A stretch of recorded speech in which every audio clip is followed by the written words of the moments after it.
So there is a lot of things that you can fix with Photoshop, but there is probably one of them that you cannot. And take a look at those pictures. Okay, some of you got it. I'm talking about CPL filter or circular polarizer filters. And in today's episode, I'm going to show you a lot of different examples on how you can use those filters, and later we're gonna talk about some technical aspects. I'm actually gonna share with you all my experience and all my fails and everything you have to know about CPL filters. First example on how do you use it is enhance the sky. A CPL filter can make the sky in your photos look amazing. It darkens the blue sky, making white clouds pop out more. Just by turning the filter, you'll see the sky getting deeper and richer in color. Using a CPL filter is also a secret weapon for portraits. It reduces the glare on people's skin, making it look smoother and more natural in a bright sunlight. Another great use of CPL filter is in car photography. It helps to reduce reflections on the car's body, windows, and shiny surfaces, making the car's color and details stand out more. By adjusting the filter, you can cut down on those distracting glares and highlight the sleek design of the car. CPL filter works when shooting through windows. It can reduce the reflections on the glass, allowing you to capture what's happening inside without the annoying glare. CPL filters are incredibly effective for photographing screens like phones, monitors, and TVs. When you try to take a picture of a screen, you often get reflections. A CPL filter can reduce those reflections, making the screen content clear and visible in your photos. CPL filters do their job for enhancing the greens in nature shots too. They remove reflections from leaves, making the greenery look more even and vibrant, without those white popping flares caused by the sun. This results in a much less distracting image, allowing the viewer's eye to focus on the beauty of the scene. A CPL filter is awesome for taking pictures of water. It gets rid of the shiny reflections on top, so you can see right through to what's underneath, like rocks, fish, or even coral. Now, if you follow my channel for a while, you know I shoot surf a lot, and I use CPL filters all the time.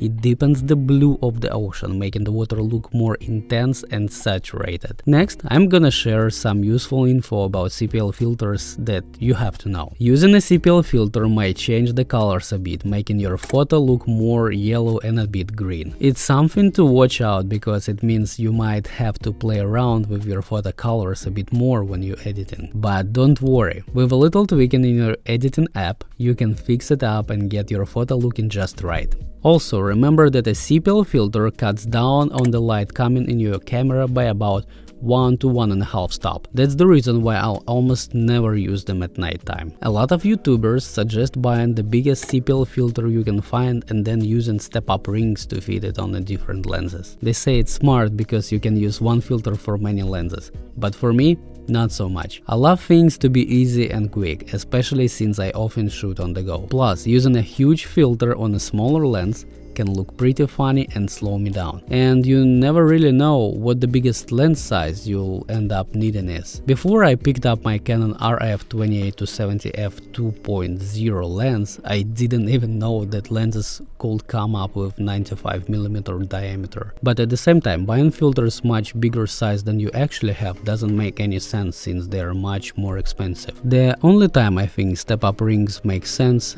is if you got a bunch of vintage lenses like the Canon FD series with different diameters. If you are using them for filmmaking, not in a rush, and looking for a budget-friendly option, then yeah, using a step-up ring could work out. You might be thinking, if there are square CPL filters like this one from Lee Filters, why do we still call them circular? Well, circular doesn't mean the shape of the filter. It's all about how the filter handles the light. And if you're curious about the difference between circular and linear polarizers, here's the scoop. Circular polarizers work great with modern cameras, letting them focus and measure light just right, especially on DSLR cameras, because inside the camera light bounces around all the time. So using a circular polarizer helps keep everything working smoothly without messing up how your camera focuses focuses or measures light. For those square-shaped CPL filters from Lee Filters, you will need a special filter holder to use them. Those filters let you rotate the filter just like a regular circular polarizer, but they're also a big hit for landscape photographers. Back in the film days, they were even more popular because you could use them with long filters that have a soft or hard gradient. Those gradients are great for darkening the sky in your shots, adding more blue, or creating other cool effects. Make sure to test your filters as soon as they arrive, especially if you're using them with longer focal lengths. Why?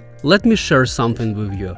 I have a matte box from Tilta. It's great for reducing sun flares and you can slide filters into it. On their website, they offer a CPL filter for $170, but they also have a cheaper option, a Waxis CPL filter for just $52. Of course I went for a cheaper one.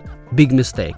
I didn't test it right away because I was waiting for a filter holder, and by the time I realized it wasn't good, it was too late to return. So here is how my good CPL filter looks on my 800mm lens, and here is the result with this Waxis filter. The image quality is just terrible, totally unusable. So learn from my mistake, always test your filters while you have chance to return them. The next thing I want to talk about is using CPL filters with wide-angle lenses. For example, if I take my huge 95mm filter and try to hold it in front of a 14mm lens, it won't cover the whole image. So if you're using really wide angle lenses, you might actually need one of those filter holder systems that are made specifically for your lens. But there is another solution. I use my Canon R5, which has the new RF mount. I can adapt lenses with the old EF mount for my camera using an adapter. And the cool part, this adapter let me drop a CPL filter right behind the lens, which is super handy. And the last thing to talk about, can you use two CPL filters to block all the reflections? Like from my car example, when the light coming from both sides. Sounds perfect, right? But actually no. If you use two polarizers and rotate them, you'll see the image getting darker and darker. That's because you're going to block all the light. And that's how actually VND or variable neutral density filters work. But that's a topic for another video. Thank you for watching and see you in the next one.